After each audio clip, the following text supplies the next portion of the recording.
Le Petit Prince, chapitre 1. Lorsque j'avais 6 ans, j'ai vu une fois une magnifique image dans un livre sur la forêt vierge qui s'appelait Histoire vécue. Ça représentait un serpent bois qui avalait un fauve. Voilà la copie du dessin.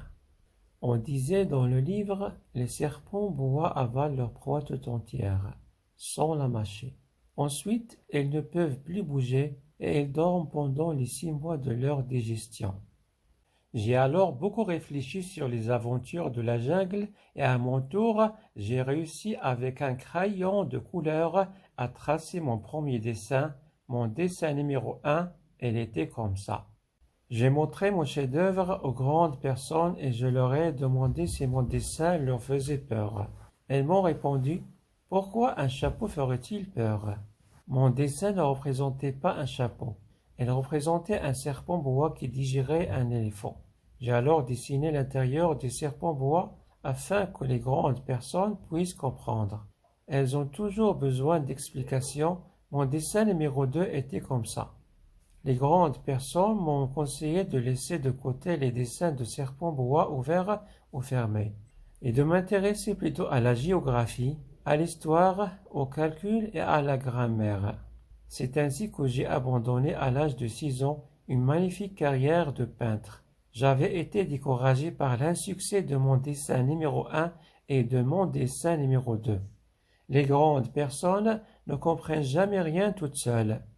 Et c'est fatigant pour les enfants de toujours et toujours leur donner des explications. J'ai donc dû choisir un autre métier et j'ai appris à piloter des avions. J'ai volé un peu partout dans le monde. Et la géographie, c'est exact, m'a beaucoup servi. Je savais reconnaître du premier coup d'œil la Chine de l'Arizona. C'est très utile si l'on est égaré pendant la nuit. J'ai ainsi eu au cours de ma vie des tas de contacts avec des tas de gens sérieux. J'ai beaucoup vécu chez les grandes personnes. Je les ai vus de très près.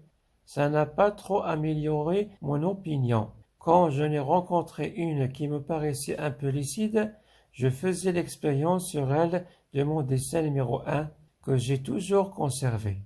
Je voulais savoir s'il était vraiment compréhensif.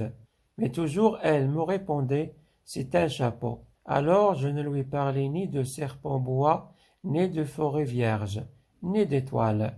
Je me mettais à sa portée. Je lui parlais de bridge, de golf, de politique et de cravate. Et la grande personne était bien contente de connaître un homme aussi raisonnable.